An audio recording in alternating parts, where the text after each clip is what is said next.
Quem está sentindo a presença do Senhor? Aleluia. Tem uma música antiga que diz assim: há um doce Espírito aqui. E eu gosto muito dessa canção, né? Pessoal aí mais antigo, Cristina, Pastor Everton. Não é da sua época não, pastor? Meu Deus do céu. É muito bom sentir a suave presença do Espírito Santo. Ela traz equilíbrio à nossa vida. Não importa o momento, não importa a circunstância, o que esteja acontecendo, porque andar com Deus não é ser removido da terra enquanto ser humano. É continuar sendo humano, mas é ter a visão de outro ponto de vista. Então, quando andamos com Deus, a morte para nós não é o fim em si mesma, mas ela é apenas uma mudança de fase ou um recomeço. Quando andamos com Deus de verdade, as pressões e as opressões que enfrentamos, elas não têm o poder de nos destruir. Elas não têm o poder de nos parar, mas elas se tornam em nós motivação para irmos além dos nossos limites. Então nós precisamos aprender a lidar com nós mesmos e nos colocar submissos ao governo do Senhor e a entender que você com Deus é maioria absoluta. Pode levantar o inferno inteiro contra a sua vida. O que é o inferno diante do poderoso nome de Jesus? O que é o príncipe dos demônios, Satanás, Lúcifer, seja lá como ele queira ser chamado, contra o poderoso nome de Jesus que está na sua vida? Então o erro não está no nome de Jesus. O erro está em nós, que não tomamos posse e não nos lançamos em verdade a partir do ponto de vista de Deus, para ampliarmos a nossa vida. Olha para você ver como o ponto de vista de Deus é algo para nós assombroso. Deus foi traído por Satanás, por Lúcifer, o Ben-Farrá, o filho da honra, que é hoje o caído Satanás. Deus estava em pleno controle no céu de toda a situação. Não existia pecado, não existia carne, não existia humanidade. Existia apenas o reino do Espírito, sobre total e completo controle. E de repente, brota nessa circunstância o pecado, o ódio, a inveja de Satanás. E ele consegue comprar a consciência de 1/3 dos anjos dos céus. E se levanta e quer tomar o lugar de Deus. É um absurdo, não é? Um ser criado pelo Eterno querer tomar o lugar de Deus. E ainda pega 1/3 dos anjos. Eu imagino que o coração de Deus, quando lançou Lúcifer e todos os anjos do céu, não estavam mais felizes. Porque nós não construímos nada para jogar fora, que somos seres humanos.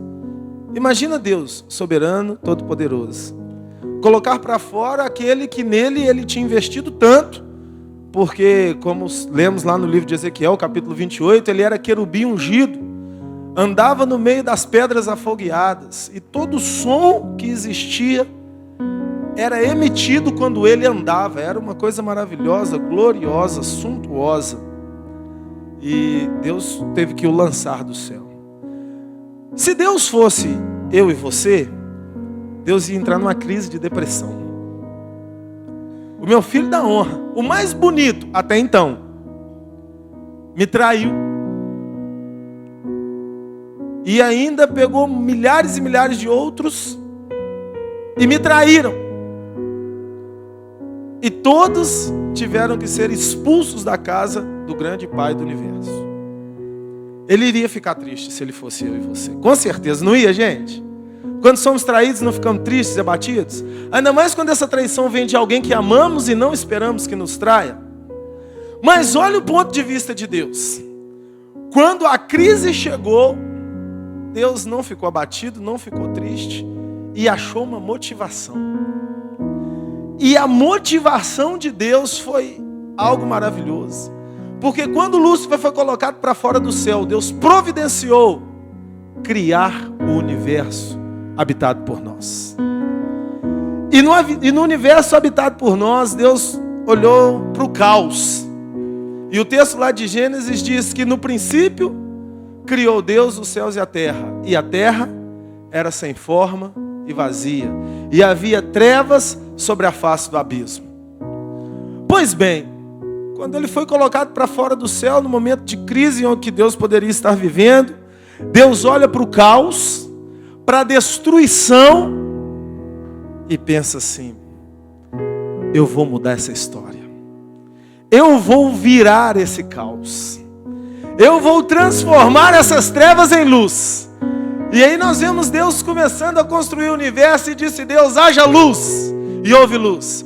No momento que era para Deus, entenda o raciocínio, ter entrado por seu quartinho escuro da tristeza, ido chorar suas lágrimas, o meu filho da honra me traiu.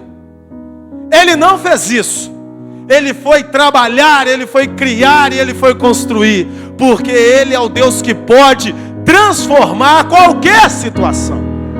Esse é o ponto de vista de Deus. E aí ele criou o universo. E no universo, ele plantou a mim, plantou a você, plantou o ser humano. E ele investiu todo o seu amor no ser humano. Aquilo que Lúcifer não tinha, Deus se inspirou na traição dele e deu para o homem. Olha só o raciocínio de Deus. Quando a palavra de Deus diz que Deus criou o homem do pó da terra e Deus soprou nas suas narinas, e o homem se tornou alma vivente, o termo original que diz isso, não fala sopro de vento, mas fala sopro de aglomeração de partículas. Porque o que sai de dentro de nós são partículas extremamente pequenas. Mas quando você inspira, você coloca alguma coisa para dentro de você.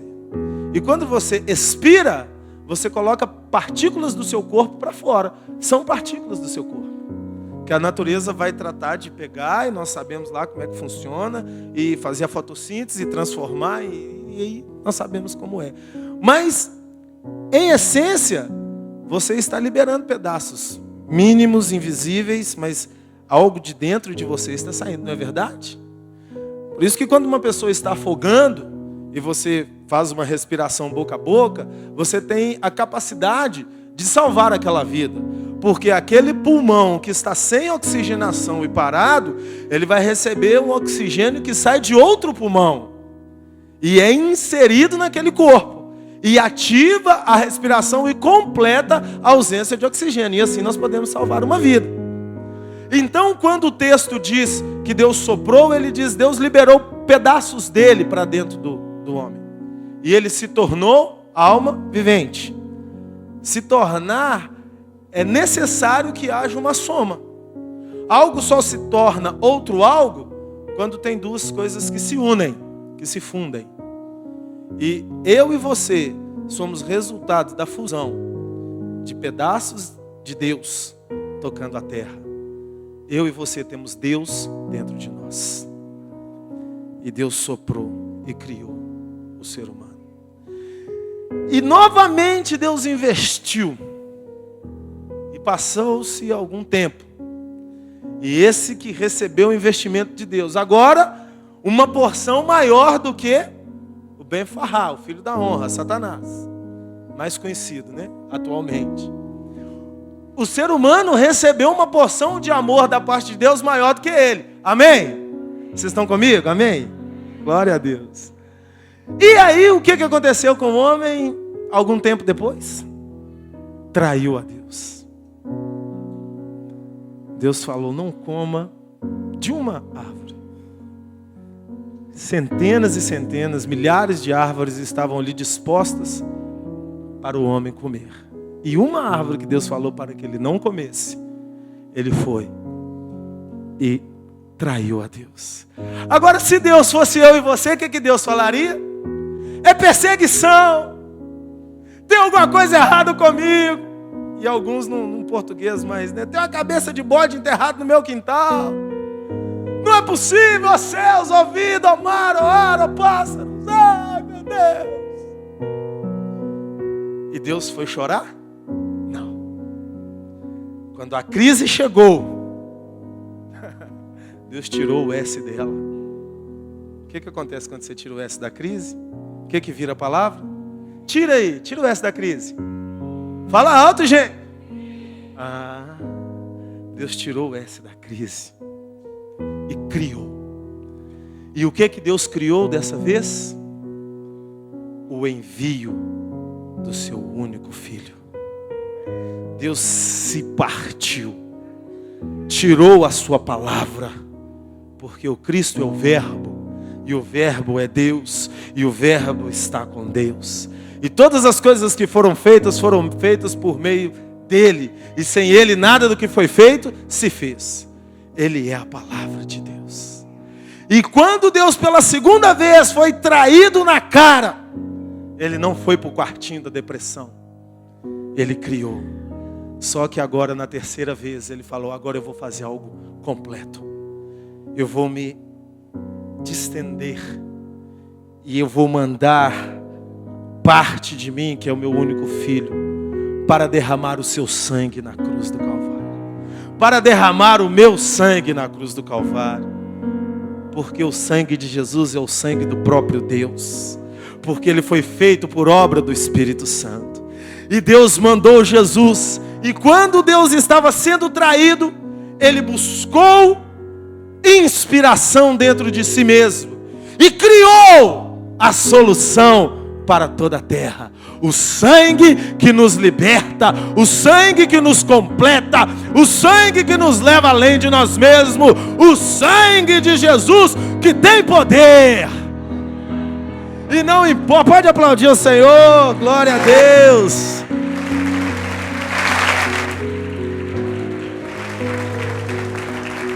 O Deus que é capaz de criar coisas tão maravilhosas em momentos tão adversos, Ele está aqui hoje para derramar gotas do sangue de Jesus sobre a sua vida.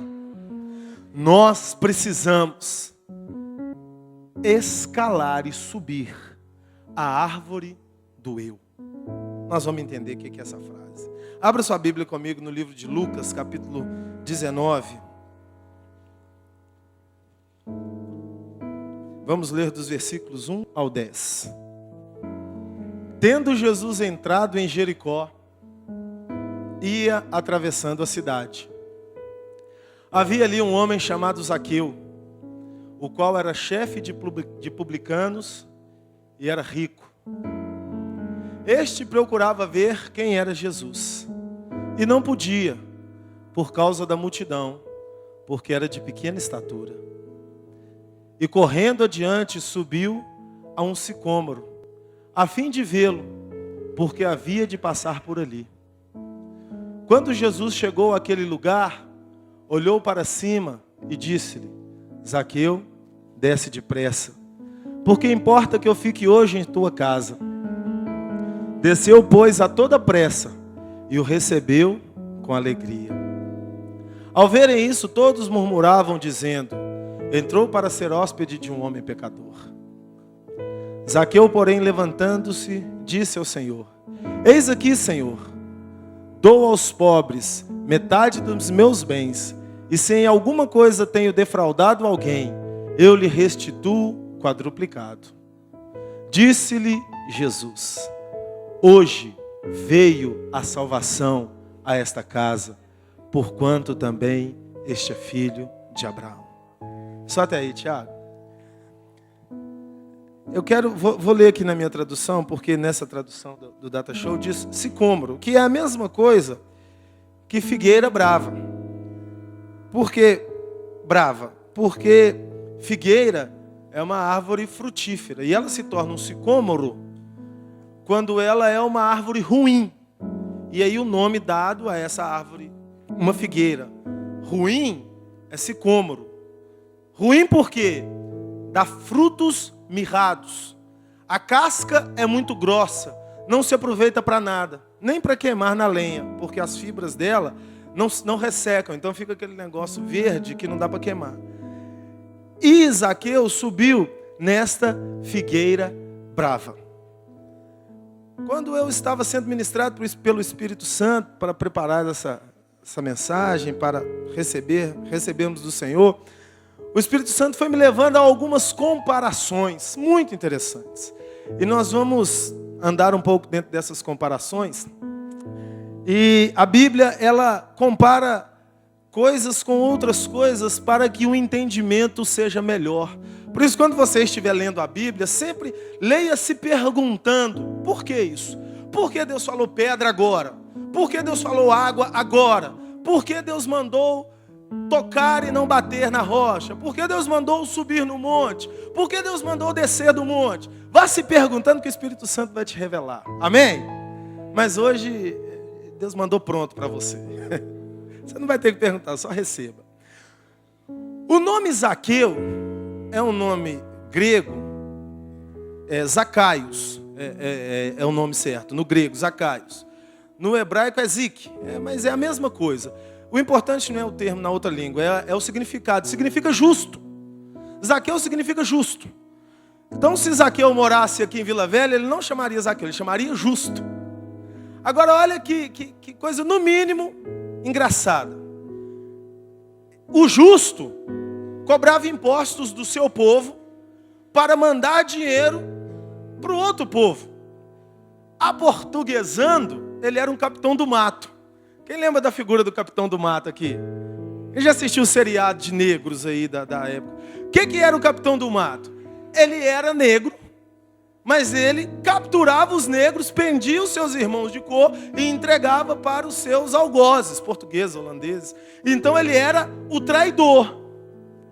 E Zaqueu era visto desse jeito. Por quê?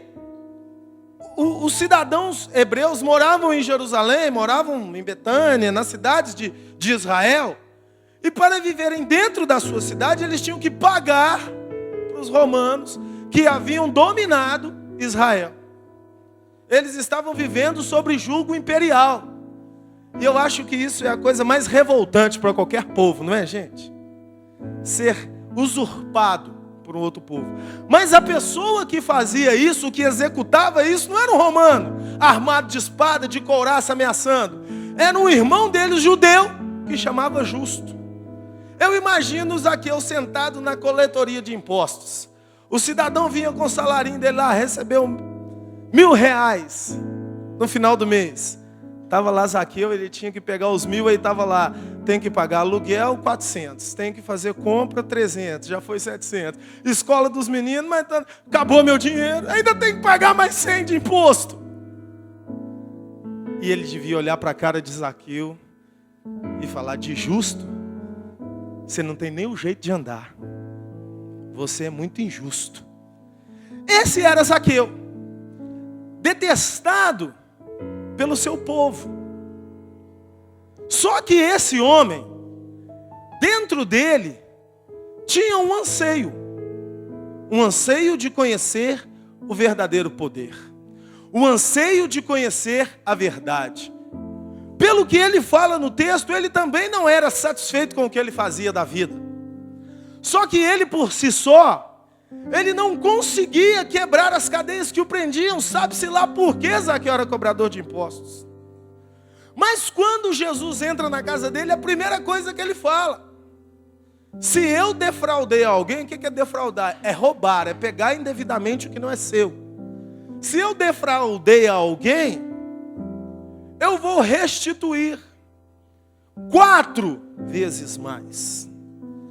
Agora, o interessante é que ou ele era multimilionário, ou ele tinha plena certeza que ele não tinha defraudado nem roubado ninguém. Porque todo o povo de Judá devia chamar o justo de quê? O ladrão. Sim ou não, pessoal? Vocês estão comigo? Então fala amém mais forte para mim. Glória a Deus, que às vezes aqui em cima a gente se sente tão sozinho. Mas quando vocês falam amém, glória a Deus, a gente vê que vocês estão conosco. Então, todo mundo chamava ele de ladrão. Todo mundo falava que ele roubou. Zaqueu me roubou, fulano me roubou, porque o cara tinha que entregar lá o dinheiro que não tinha. Todo mês. Podia ficar sem comida, mas sem o imposto dos romanos não ficava. Porque senão os romanos chegavam e pediam a listinha para Zaqueu. Quem não pagou? Ele tinha que mostrar o que os romanos faziam. Os romanos eram muito educados, né? Uns verdadeiros gentlemen. Eles punham fogo na casa, eles quebravam tudo, eles acabavam, arrasavam. Então o cara ficava sem comer, mas pagava o imposto. O que pensava dos Zacaios, do justo? Um ladrão. E a conversa ali na região era só uma: esse cara é um ladrão. E quando Jesus entra na casa dele, Jesus não perguntou nada para ele. Jesus simplesmente entrou na casa dele. Disse: eu vou na sua casa, porque hoje chegou salvação. E esse também é filho de Abraão. Mesmo porque em cima da figueira brava, Zaqueu nem gritou o nome de Jesus. Zaqueu simplesmente subiu e escalou a figueira. E lá de cima, olhando, Jesus parou e olhou para ele e disse: desce depressa. Sabe por quê? Porque Jesus conhece o grito silencioso dentro da alma de cada ser humano. Jesus sabe que, independente da circunstância que você possa estar vivendo, e os nomes, às vezes, terríveis que você tem ouvido, e muitas vezes injustamente, Jesus sabe a verdade.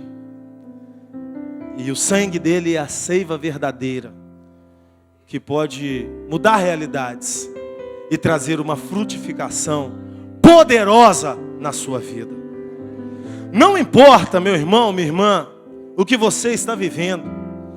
Eu não estou dizendo isso para desprezar o seu problema. Eu sei que tem problemas reais, verdadeiros, dolorosos.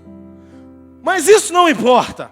O que importa é o tamanho do poder daquele que no meio da crise criou o universo. Daquele que quando tudo tinha acabado e o céu estava vazio, ele falou: eu começo uma nova história, porque eu sou poderoso. E aquele que mandou o seu filho derramar o sangue na cruz do Calvário, para restaurar a sua vida, independente do tipo de árvore que você seja. Por que eu estou falando isso? Abre a sua Bíblia comigo no livro de Isaías, capítulo 65. Tiago, bota o 61:3 primeiro. 61:3. Depois você vai voltar no 65:22. A ordenar acerca dos que choram em Sião, que se lhes dê uma grinalda em vez de cinzas, óleo de gozo em vez de pranto, vestidos de louvor em vez de espírito angustiado, a fim de que se chamem... Vamos ler aqui, igual está nessa tradução aqui, que agora ela me ajudou. A fim de que se chamem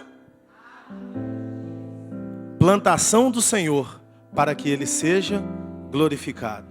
Vocês estão vendo Deus comparando as pessoas com árvores? Esse texto é o texto, né? O Espírito de Deus está sobre mim, porque Ele me ungiu a pregar. E aí, olha lá. Vestidos de louvor em vez de espírito angustiado, a fim de que se chamem árvores de justiça. É nesses momentos, quando você está lendo uma Bíblia, que você tem que perguntar ao Espírito Santo: Espírito Santo, por que árvore? Podia ser sacerdotes de justiça, não é, pastor Eva? Podia ser levitas de justiça, podia ser reis justiceiros. Por que árvores? Tem que ter algum significado. Vamos lá no 65:22. Não edificarão para que outros habitem, não plantarão para que outros comam.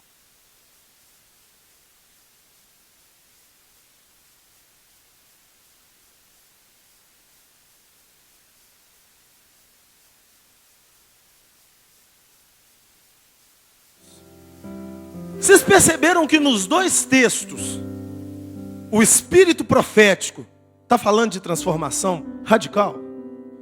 O primeiro texto de Isaías 61:3, a fim de que se chamem árvores de justiça, trocarão as vestes de pranto, o espírito angustiado, por vestes de louvor, gozo e alegria, a fim de que se chamem árvores de justiça.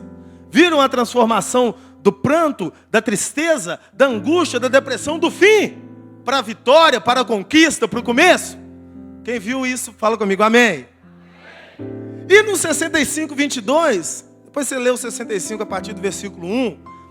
O profeta está dizendo que o povo não será mais saqueado, não será mais destruído, não será mais violentado, como estava sendo naquele momento por causa do pecado dos seus reis. E aí o profeta diz, eles não vão edificar para que outros habitem, não plantarão para que outros comam, porque os dias do meu povo serão como os dias da árvore. De novo, Deus reafirmando que há uma transformação em processo. E por que Deus compara o seu povo com as árvores? Porque o dia da árvore, porque ser como árvore? Tem muitos significados dentro disso, mas um deles é que árvore é uma vida estável. Árvore não oscila. Ela começa pequenininha, como uma semente. Ela passa um período terrível para romper a semente. E aí Jesus lá na frente disse, se o grão de trigo caindo na terra não morrer, fica ele só. Mas se morrer, ele cresce e gera muito fruto. Então, o começo da árvore é extremamente difícil. É sufocado debaixo da terra entre torrões. Mas quando a casca se rompe, sai o broto, cresce o ramo, o caule começa a engrossar, a seiva começa a transitar ali no caule. E as raízes, e aí que é o mais interessante, começam a crescer. E as raízes, à medida que a copa vai crescendo para cima, aos nossos olhos, com muita facilidade, as raízes estão passando por momentos terríveis ali debaixo da terra. Elas têm que romper a barreira da terra.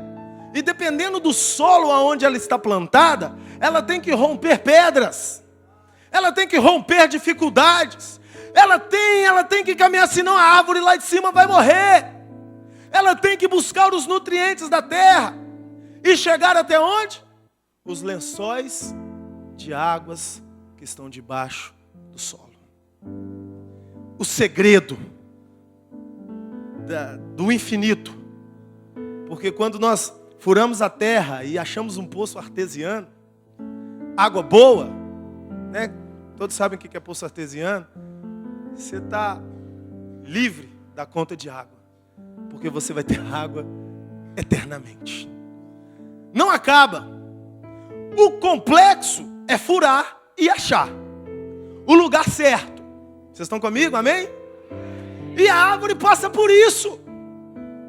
Repita comigo assim, poxa, árvores, vocês são demais.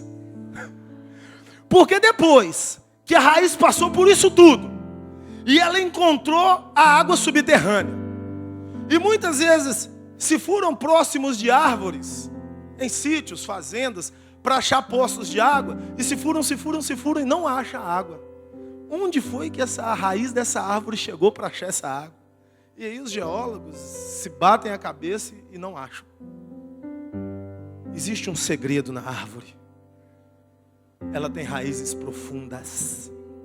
E ela conhece o endereço das águas inacabáveis. Estão vendo por que Deus compara o seu povo com árvores? Pode aplaudir ao Senhor. Aleluia!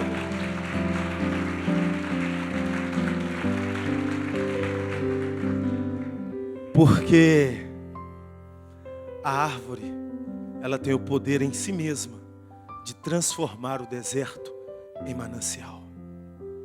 Uma vez eu estava numa gruta lá em Minas, perto de BH, lá em Lagoa Santa. E eu gostava muito de ir para a gruta, né? Passeio de mineiro, né? Ou é shopping, ou é cachoeira, ou é gruta. Ou então é vir para o Espírito Santo e ir para a praia. E o problema é que a gente não vai embora mais, né? A gente fica. E eu fui lá na Gruta da Lapinha. Cheguei na porta da gruta, maravilhosa. Você vai entrando, é um salão maior do que o outro, negócio fenomenal. E aí eu saí, eu até tirei uma foto dessa árvorezinha. Quando eu estava na porta da gruta, tinha uma árvore. Ela não passava de 1,5 metro. Uma árvorezinha, lindinha. Só que ela estava lá em cima do rochedo, onde era a entrada da gruta.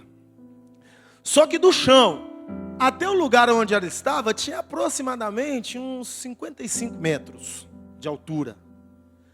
E aí, o que me chamou a atenção é que ela estava lá em cima de uma pedra, gente. E a raiz descia no meio da rocha. fazendo o caminho no meio da rocha certinho. Por aproximadamente uns 55 metros aquela raiz descia. Ela penetrava o chão e ela continuava descendo. E aquela gruta, né, os guias lá, o pessoal que caminhavam conosco, os geólogos e tal, iam conosco até um salão limite e falavam assim, daqui não pode passar porque nos salões lá para baixo tem rios subterrâneos. E é muito perigoso tal. E eu ficava doido para fazer um mergulho no negócio, mas nunca fiz o curso, não deu para ir. Um dia eu volto lá em BH para fazer o tal do curso. Então, de longe você via lá assim o brilhozinho da água. Agora, de onde eu estava até descer para chegar lá para começar os rios lá embaixo, coisa maravilhosa, ainda se descia mais uns 70 metros. Então tinha o quê? 120, 130 metros. E a árvore não tinha mais de 1,5 metro para fora da rocha. Mas a raiz devia estar lá com seus 200 metros. Mas ela achou a água. E ela estava verde para cima da rocha. A rocha é o seu problema. A rocha é sua dificuldade. E o sangue de Jesus é a seiva que dá força à sua raiz para romper a rocha da dificuldade e achar o rio de águas vivas. Aleluia! E o Senhor Jesus, o geólogo dos geólogos, disse numa festa: aquele que crê em mim, do seu interior fluirão rios de águas vivas. Jesus tem consciência do poder do seu sangue. Então esse é um dos motivos pelos quais Deus compara pessoas com árvores. Só que existem vários tipos de árvore. E na Bíblia você vai ver umas tônicas em algumas árvores, umas tônicas maiores. Por exemplo, na videira. Quem já leu sobre a videira na Bíblia? Meu pai é o agricultor. Eu sou a videira. Vós sois os. Então quando você vê Deus falando de videira na árvore, associe a amor extravagante. Jesus se compara à videira. E ele diz que nós somos galhos enxertados na videira. Ele é o verdadeiro amor central, a raiz, o tronco, que está ligado ao rio da vida e que nos emite força para frutificarmos. Você vai ver também a Bíblia falar de uma árvore chamada oliveira. Quem já ouviu a Bíblia, já leu na Bíblia sobre oliveira? Quando você lê sobre oliveira, você vai ver muito sobre azeite, sobre transformação, sobre milagre. Quando Eliseu mandou a mulher lá dos filhos que estavam com a dívida pegar vasilhas vazias, encher de azeite, ele mandou encher do fruto da oliveira. Associe, quando você ler oliveira na palavra, a luz de Deus chegando na situação, a transformação, a bênção, a clareza, a santidade. E essa árvore que Zaqueu subiu, ela era uma figueira. E quando você vê a Bíblia falando de figueira, quem já leu sobre figueira na Bíblia? Alguém? Oh, gente, me ajude, por favor. Alguém? Ah, graças a Deus. Vocês vão entender Deus falando de vida pessoal. Quando Jonas chegou lá na cidade para onde, né, em Nínive, e ele pregou e ele obedeceu a Deus, e quando ele estava indo embora, ele se escondeu debaixo de uma figueira. E aí os bichos, os vermes saíram e comeram a folha, e o sol bateu na cabeça dele, e ele reclamou com Deus. Então, e aí Deus lançou em rosto de Jonas: você está reclamando por causa de uma sombra que você perdeu, mas você não quis me obedecer para restaurar toda uma nação. Estava falando do coração, do fel que ainda estava no coração de Jonas. Então esse é um outro nível de comparação de árvores na palavra. E quando Jesus chega nessa cidade aqui de Jericó, uma maravilhosa comparação está sendo feita aqui. Porque Deus vai trazendo as associações para desatar as verdades no nosso interior. Ele entrou em Jericó. E um homem que tinha o nome de justo, mas por todos era chamado de ladrão, estava atado, deprimido, oprimido, falido nos seus sentimentos, sem achar a verdadeira essência da vida. Ele vai escalar uma figueira brava. Isso tem um significado. A vida dele era uma vida de frutos ruins. A figueira brava ali era o próprio Zaqueu. E quantas vezes eu e você olhamos para a nossa vida e vemos uma vida de uma figueira brava, com frutos amargos. Os frutos no relacionamento familiar estão ruins. Os frutos no ministério estão ruins. Os frutos no trabalho estão ruins. Parece que nada vai, parece que nada dá certo. Muitas vezes nossa vida é assim. Mas nesses momentos, nós temos que subir para o topo da árvore da nossa vida. Por isso eu disse que é subindo a árvore do eu. Supere a você mesmo pelo poder que há no sangue de Jesus. E entenda, você tem raízes. As suas raízes precisam tocar o rio de água viva. E quando elas tocam o rio de água viva, não importa a tormenta, não importa o momento, não importa a fase, a adversidade, você sabe aonde você toca. Então supere a dor e toque o milagre de Deus na sua vida.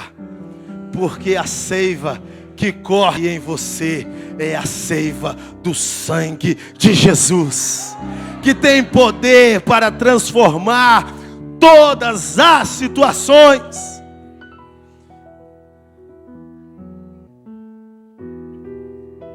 Não fuja dos seus problemas. Não peça a Deus para que tire os problemas. Não peça a Deus para que faça você fugir. Não. Peça a Deus para que faça você maior do que os seus problemas. É muito fácil entender isso, igreja.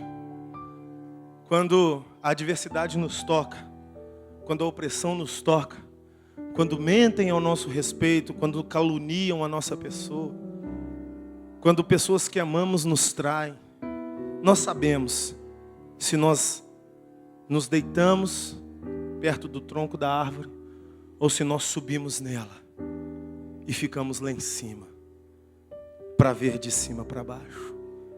Não ver de cima para baixo no perfil de orgulho, mas o ver de cima para baixo no perfil de seres espirituais, com consciência de quem é o Deus da nossa vida. Zaqueu fez tudo isso. Ele só não tinha essas informações espirituais, mas ele era aquela figueira brava, com frutos ruins, com uma vida frustrada. E olha para você ver como é sério o poder da reação no espírito. Ele só subiu na árvore. E não era uma árvore fácil de subir, porque como eu disse lá no começo, ela tinha casca grossa, ela feria as mãos, entravam farpas nas mãos. Mas ele tinha tanta necessidade de ver Jesus. E aí está o grande mistério do escalar a árvore do eu. Ele tinha tanto desejo de ver Jesus, que os seus problemas e frustrações, e dores e angústias e decepções, e não eram maior do que o anseio que ele tinha de ver a glória de Deus. Às vezes nós vamos ficar sem voz. Às vezes nós não vamos conseguir compor frases em uma oração. Nós vamos nos ajoelhar e vamos só chorar. Mas você pode chorar de duas formas. Você pode chorar o choro da resignação. O que é o choro da resignação? Eu estou chorando, mas eu não cedo a essa pressão. Deus vai transformar minha casa. Deus vai transformar meu filho. Deus vai transformar meu marido. Deus vai transformar meu país. Deus vai mudar essa história. E chora. Chora mesmo. Como diz o Mato Nascimento, né, Arnaud? Que a vitória vai chorando, geme e chora. Levante a mão e receba a bênção nessa hora. Eu vou continuar, não. Ou você chora o choro da derrota. Desespero. E sabia que o choro do desespero não atrai os olhos de Deus? Pode gritar até estourar todas as cordas vocais. Não atrai os olhos de Deus. Pelo contrário, afasta. Porque Deus não age no desespero. Deus age na fé. Agora o choro da resignação não precisa ter 1 decibéis de volume. Deus ouve. Porque no alto da figueira brava, Zaqueu não chorava no rosto, escorrendo lágrimas. Ou melhor, a Bíblia não diz, ele podia até chorar, né?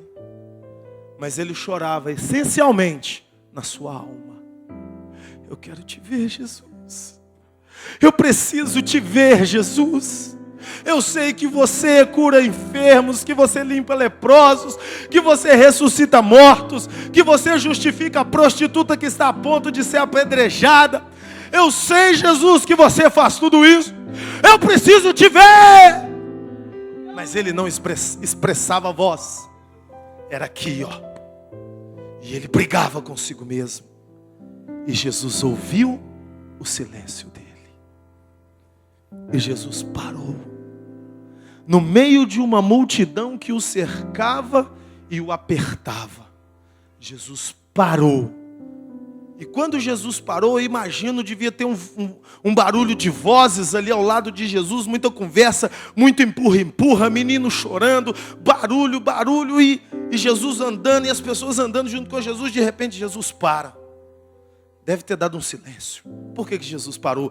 Logo devem ter pensado, ele vai curar um enfermo, ele vai fazer um paralítico andar. Aí os curiosos, né? Um subindo por cima do outro. Ele vai fazer um cego enxergar, ele vai levantar um morto. Era isso que Jesus vinha fazendo. Desde Decápolis, Cafarnaum, Genezaré. E ele já estava em Jericó, já tinha percorrido mais de 12 cidades, fazendo milagres. Então a fama, a publicidade de Jesus estava na alta. E ele para. E todo mundo para. O que ele vai fazer? O que ele vai fazer? E Jesus para. E olha para cima da árvore. Meu Deus. Imagina isso, gente. Aquela voz doce e suave de Jesus. Ele entendeu. Ele escalou a sua árvore pessoal. As raízes dele superaram as pedras, os torrões, os espinhos, os ladrões, os assassinos, os malfeitores, os ladrões da mente, as pressões psicológicas. O que te atormenta? Supere! E ele vai olhar para você quando você escalar a árvore do seu eu e desejá-lo mais do que qualquer outra coisa. E aí Jesus diz para ele, parêntese, observação minha: Zaqueu, foi tão difícil para subir. Suas mãos devem estar feridas, suas canelas raladas. Você é baixinho, você conseguiu chegar em cima. Não tinha tênis naquela época, era só sandália de couro. Imagina como é que esse negócio escorregava. A veste deles era de linho. Imagina você subir numa árvore vestindo um vestidão de linho, com a corda amarrada na cintura. Era a roupa da época, que negócio incômodo. E ele estava lá em cima. E Jesus disse, meu filho, foi tão difícil para subir, mas para descer vai ser fácil. Desce depressa, acabou o problema. Acabou a luta, acabou a dor, acabou a depressão, a acusação, o nome de ladrão. O meu nome tem poder, o meu sangue tem poder. Vou jantar na sua casa hoje. Aplauda o Senhor.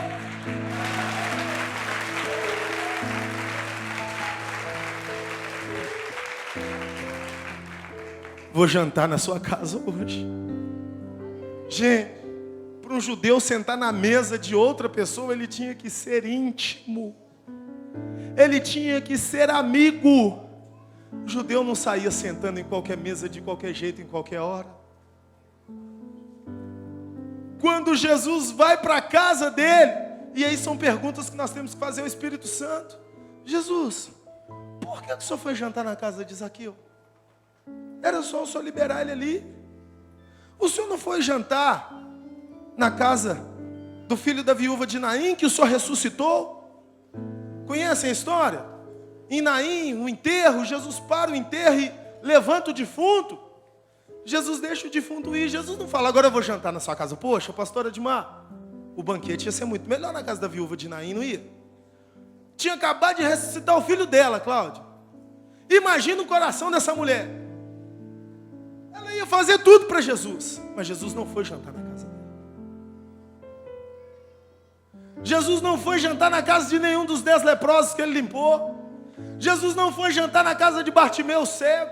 Jesus não foi jantar na casa do homem da mão ressequida, da mulher que andava curva.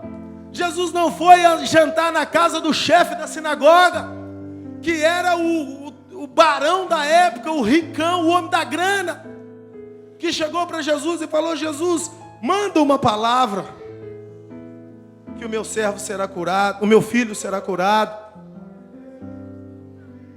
E ele diz para Jesus o quê? Porque eu não sou digno que entres na minha casa. E Jesus mandou a palavra. Mas na casa de Zaqueu, Jesus foi jantar. Porque ele queria dizer para todos: aquele que escala a árvore do seu eu é digno da minha intimidade. Psst, você ouviu? Alô? Vou repetir. Direitos autorais reservados ao apóstolo Jéssica Cardoso. Eu vou repetir. Aquele que escala a árvore do seu eu é digno da intimidade de Jesus. Aplauda ele!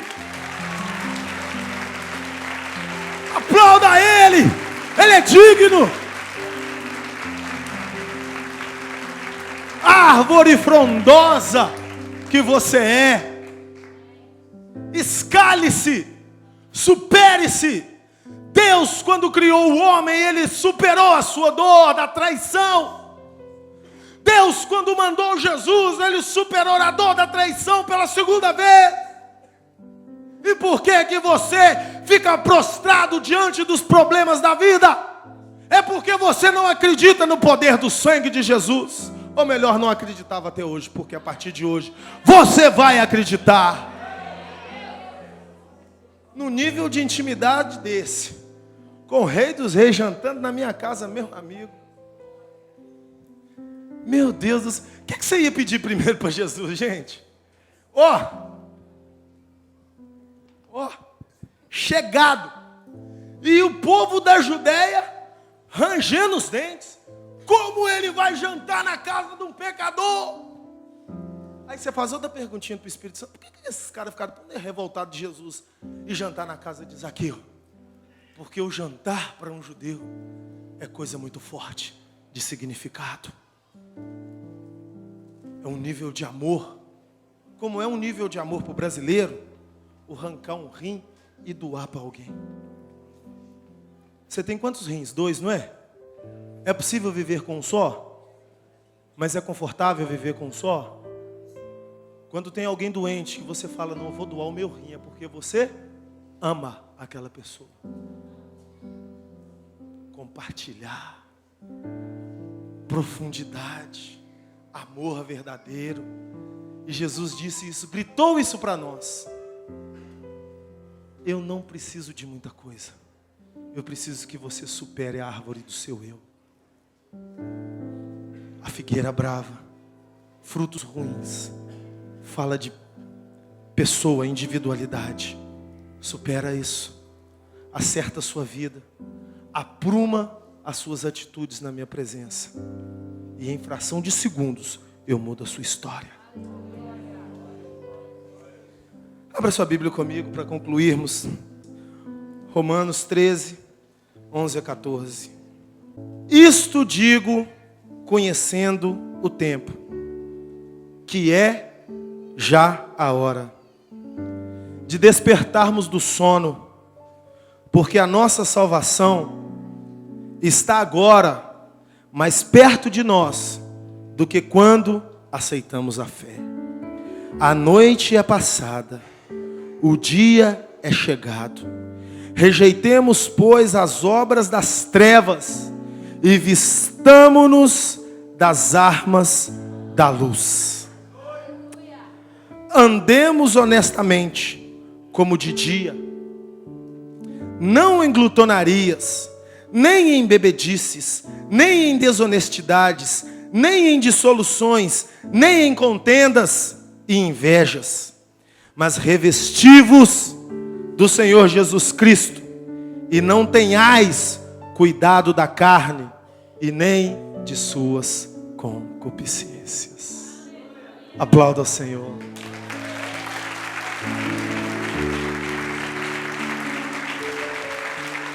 É tempo de despertar do sono, igreja. É tempo de ir com Cristo até as últimas consequências, sobretudo sabendo que o sangue dele é o sangue de Deus e tem poder para tudo mudar. Jesus disse: aquele que quiser vir após mim, tome a sua cruz e me siga dia a dia.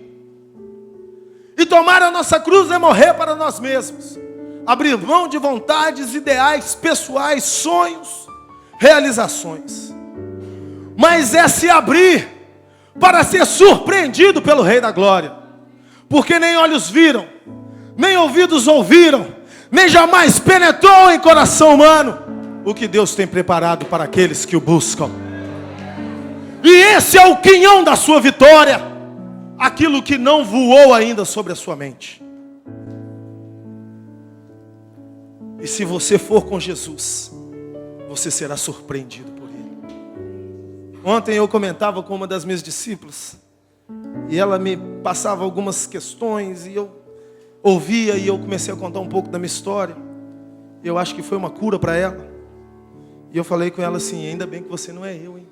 Você vai sair daqui pensando: meu pastor não morreu, eu também não vou morrer. Mas eu disse para ela: eu tinha um plano dos meus 19 anos até a minha morte, traçado e escrito para Deus, bem detalhado.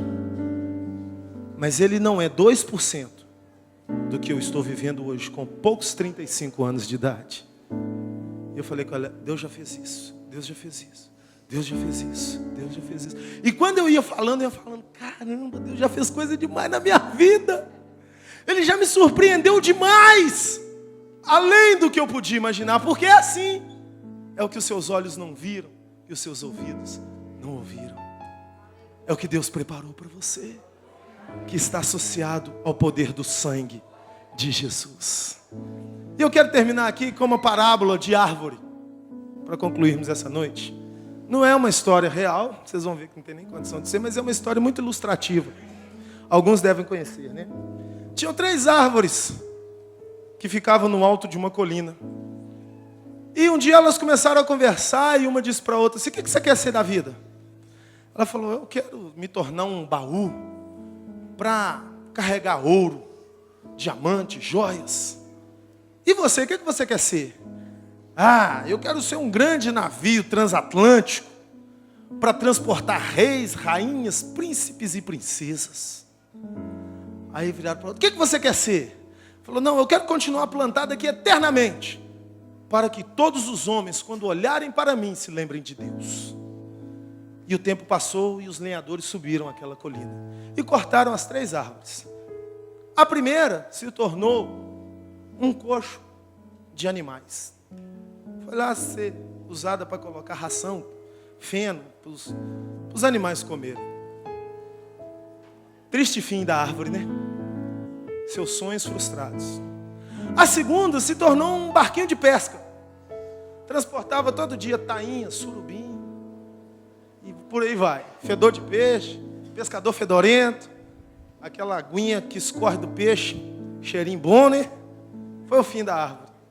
A outra virou estacas de um telhado de um galpão, que com o passar dos tempos foi desativado. Mas um belo dia, um homem e uma mulher grávida, numa cidade chamada Belém, não acharam um hotel. Entraram numa estrebaria e não tinha lugar para colocar o seu filho que estava a ponto de nascer. E colocaram naquele coxo. E aquela árvore se tocou. Eu estou transportando o maior tesouro do universo. Jesus, o menino. Nem olhos viram, nem ouvidos ouviram. A segunda árvore, barquinho de pesca, um dia estava lá transportando os pescadores, e de repente uma tormenta no mar. E aí um dos pescadores fala, lá naquele barquinho que era aquela árvore que queria ser um transatlântico para transportar reis: onde está o mestre? Ele está dormindo. Vai acordar o mestre. E de repente sai um judeu lindo, o meu Jesus.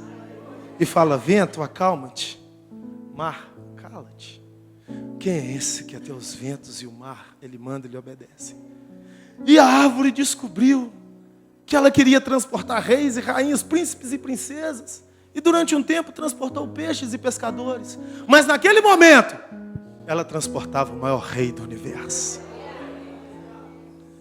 E a terceira árvore estava lá no galpão desativado. E de repente vem dois fortes, robustos romanos e arrancam as estacas originadas daquela árvore que queria ficar no alto do monte, ser olhada e lembrar de Deus. E fazem dela uma cruz. E de repente vem e penduram nela um homem. E ela vai e é fincada no Gólgota. E aquele homem morre nela. E derramam sangue nela. Que ela percebe: eu queria ficar no alto da colina para eternamente lembrar a humanidade de Deus. E agora eu estou marcada pelo sangue de Deus. E todos os que olham para mim lembram-se que há poder no sangue de Jesus. Oh!